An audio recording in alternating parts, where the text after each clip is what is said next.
Hello बच्चों, इस video में हम पढ़ेंगे चैप्टर करेंसी एंड वर्कशीट। तो बच्चों, जब हम कोई चीज़ खरीदना चाहते हैं तो हमें क्या होता है, उसके बदले कुछ पैसे देने पड़ते हैं, जो भी उसकी कीमत होती है। तो इस मनी को हम रुपए और पैसे में लिखते हैं। तो यहाँ पर इंडियन करेंसी जो है वो कॉइन और पेपर के नोट्स में होती है। तो 1 पैसा, 2 पैसा, 3 पैसा, इस तरह से फिर रुपए होते हैं। 50 पैसे, 50 पैसे के बाद 1 रुपी, 2 रुपी, 5 रुपी। तो ये हमारी करेंसी है। और नोट्स में इसी तरह से 50, 100, 10, 20, 50, 100, 200, 500, इस तरह से हमारे नोट्स होते हैं। तो इसको हम करेंसी कहते हैं। तो बच्चों, पैसे को हम पी से दिखाते हैं और आरी रुपीज़ के लिए लिखते हैं। तो एक से ज़्यादा रुपीज़ के लिए हम इस तरह से सिंबल बनाते हैं, जैसे यहाँ पर ये बना हुआ है। तो आइए अब कुछ चार्ट को देखते हैं। यहाँ पर बच्चों 1 पैसा, 2 पैसा, 3 पैसा, इस तरह से 1 रुपी, 2 रुपीज़, 3 रुपीज़, इस तरह से हम उसको लिखते हैं पैसे को। जैसे कि यहाँ पर 5 रुपीज़ 5 पैसे हैं, तो हम इसको नंबर्स में इस तरह लिखेंगे। 10 रुपी 50 पैसे को 10 रुपी 50 पैसे। तो 100 पैसे इज इक्वल टू 1 रुपी होता है, या हम उसको इन दो तरीक़ों से लिख सकते हैं। और शॉर्ट फॉर्म में रुपये और पैसे को एक डॉट लगाकर अलग करते हैं। और न्यूमरल्स में, नंबर्स में जब हम पैसे को रुपीज़ को लिखते हैं तो उसकी यूनिट रुपीज़ नंबर से पहले लिखी जाती है। तो इस तरह से, जैसे 15 रुपी 25 पैसे है तो 15 रुपीज़ एंड 25 पैसे, इस तरह से हम उसको वर्ड्स में लिखेंगे। अब हम इससे जुड़ी हुई एक्सरसाइज करते हैं। यहाँ पर फर्स्ट क्वेश्चन में जैसे हमें इनको नंबर्स को वर्ड्स में लिखना है, तो हम इसको क्या लिखेंगे, 25 रुपीज़ 30 पैसे। तो हम 25 रुपीज़ एंड 30 पैसे, इस तरह से हम इनको लिख सकते हैं। अब हमें नेक्स्ट क्वेश्चन में शॉर्ट फॉर्म में लिखने हैं, जैसे 40 रुपीज़ 29 पैसे। तो हम क्या लिखेंगे, 40.29। इसी तरह से इन बाकी पार्ट्स को कर सकते हैं। अब नेक्स्ट क्वेश्चन में भी हमें रुपीज़ को वर्ड्स में लिखना है, तो क्या लिखेंगे, 14 रुपीज़ एंड 16 पैसे। नेक्स्ट क्वेश्चन में शॉर्ट फॉर्म में लिखना है, जैसे 8 रुपीज़ एंड 29 पैसे को हम क्या लिखेंगे, 8 रुपीज़ 29 पैसे, और शुरू में ये यूनिट लगाएंगे। अब हम कन्वर्जन ऑफ मनी, यानी पैसे को, रुपए को पैसे में किस तरह से कन्वर्ट करते हैं। तो बच्चों, 1 रुपये में 100 पैसे होते हैं, और हमें उसको कन्वर्ट करने के लिए हमें जैसे 6.25 रुपीज़ है, इसको पैसे में कन्वर्ट करना है। तो 6 को 100 से, रुपीज़ को 100 से, जैसे 600 हो गया, और फिर उसमें पैसे ऐड करेंगे, तो 625 पैसे हो गया। अब हम इसको क्वेश्चंस की हेल्प से समझते हैं बच्चों। जैसे कि यहाँ पर इसको पैसे में कन्वर्ट करना है, तो 25 रुपीज़ के कितने पैसे होंगे, 2500, और 60 ऐड करेंगे तो 2560, ये पैसे हो जाएंगे। इसी तरह से 1575, ये पैसे हो जाएंगे 1575। अब हमें पैसों को कन्वर्ट करना है, तो 8 रुपीज़ 17 पैसे को, तो पैसे में कितने हो जाएंगे, 817।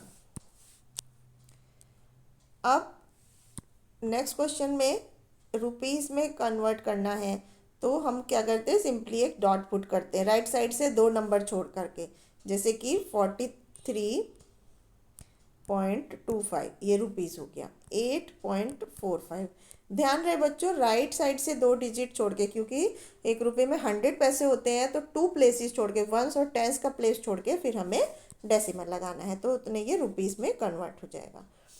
नेक्स्ट क्वेश्चन में तो अब हमें देखना है 2 रुपीज़ नोट, कितने 2 रुपीज़ के नोट जो है वो 10 के बराबर होंगे, 5 10 2 रुपीज़ नोट। 10 पैसे के कॉइन्स 1 रुपये में कितने आएंगे, 10।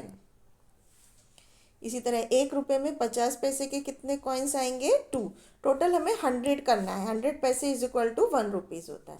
अब बच्चों, हम एडिशन ऑफ मनी सीखते हैं। एक ही तरह के नेचुरल नंबर में हम मनी को ऐड करते हैं, जिस तरह से हम नेचुरल नंबर ऐड करते हैं, सिमिलरली उसी तरह से हम रुपये और पैसों को ऐड करते हैं। जैसे कि 51 रुपये 29 पैसे में 10 रुपीज़ 38 पैसे ऐड करना है तो 61.67 रुपीज़ हो गए। दूसरा तरीका भी इसी तरह से है। अब हम इससे जुड़े हुए कुछ क्वेश्चंस करते हैं। यहाँ पर बच्चों फर्स्ट क्वेश्चन का फर्स्ट पार्ट हम करते हैं।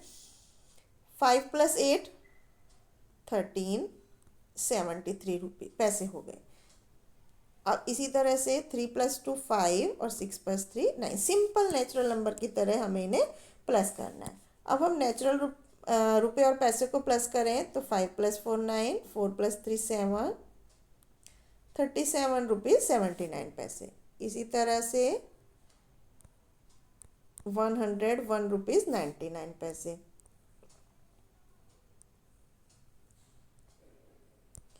46 रुपये 87 पैसे। बिल्कुल नेचुरल नंबर की तरह इनको ऐड करेंगे। अब हम यहाँ पर इससे जुड़ी हुई एक्सरसाइज करते हैं। यहाँ पर बच्चों रूपम के पास 80 रुपीज़ 32 पैसे हैं और प्रियम के पास 72 रुपये 95 और सत्यम के पास इतने। तो अब उन सबके पास कुल मिलाकर कितनी मनी है, इनको हम तीनों को एक दूसरे के नीचे लिखकर प्लस कर देंगे। तो बच्चों सब्ट्रैक्शन ऑफ मनी पढ़ेंगे। इसमें बच्चों आपको ये ध्यान रखना है कि मनी का जो सब्ट्रैक्शन का तरीका है वो बिल्कुल ऐसा ही है जैसे हम नेचुरल नंबर को सब्ट्रैक्ट करते हैं। इसको हम एक्सरसाइज की हेल्प से समझते हैं। यहाँ पर हम पैसे में से पैसे माइनस करेंगे तो बिल्कुल नेचुरल नंबर की तरह हम करेंगे। अगर हमें रुपये पैसे में से रुपये पैसे माइनस करने हैं तो वो भी नेचुरल नंबर की तरह करेंगे।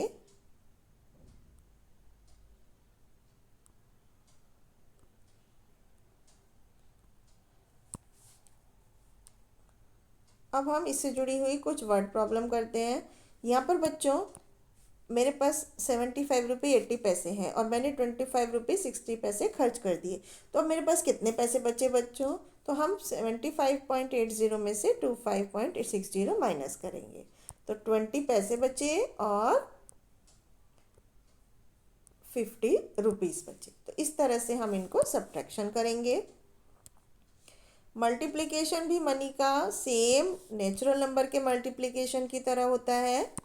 जैसे कि हम इसको एग्जांपल की हेल्प से समझते हैं। जैसे कि पैसे को पैसे में मल्टीप्लाई करना है तो 4 3 ज़ा 12 4 2 ज़ा 8 और 1 9। तो यहाँ पर 0.92 क्योंकि ये पैसे हैं 100 से कम है इसलिए 0.72 0.56 इस तरह से हम इनको सब्ट्रैक्शन करेंगे। अब इस तरह नेक्स्ट क्वेश्चन करते हैं। यहाँ पर रुपये और पैसे का मल्टीप्लिकेशन है 69 रुपये 90 पैसे और 2 के बाद हम डेसिमल लगा देंगे। इसी तरह से बाकी के सब सब्ट्रैक्शन करेंगे और ये आपको अपनी नोटबुक में करने हैं। अब हम पढ़ते हैं डिवीज़न ऑफ मनी। बच्चों रुपये पैसे का डिवीज़न भी नेचुरल नंबर के डिवीज़न की तरह ही होता है। जैसे कि 32 पैसे को 4 पैसे से डिवाइड करना है तो 32 में 4 की टेबल पढ़ेंगे। 4 8 जा 32 तो 8 आंसर हो गया। 9 4 जा 36 तो 4 आंसर हो गया। अब यहाँ पर भी नेक्स्ट क्वेश्चन में डिवीज़न करेंगे। जैसे 6 1 जा 6 फिर 3 बचा 0 लिखा 6 5 जा 30 तो 15 पैसा हमारा आंसर हो गया। बिल्कुल नेचुरल नंबर की तरह डिवीज़न करना है। नेक्स्ट क्वेश्चन में 5 चॉकलेट बार हैं 75 रुपये के तो एक चॉकलेट बार कितने का होगा? तो 75 को 5 से डिवाइड करेंगे तो क्या आंसर आएगा? 15 रुपीज़ का। इसी तरह से बाकी के क्वेश्चंस भी आप कर सकते हैं। तो ये था बच्चों डिवीजन्स के बारे में। आई होप आपको समझ में आया होगा। Thank you.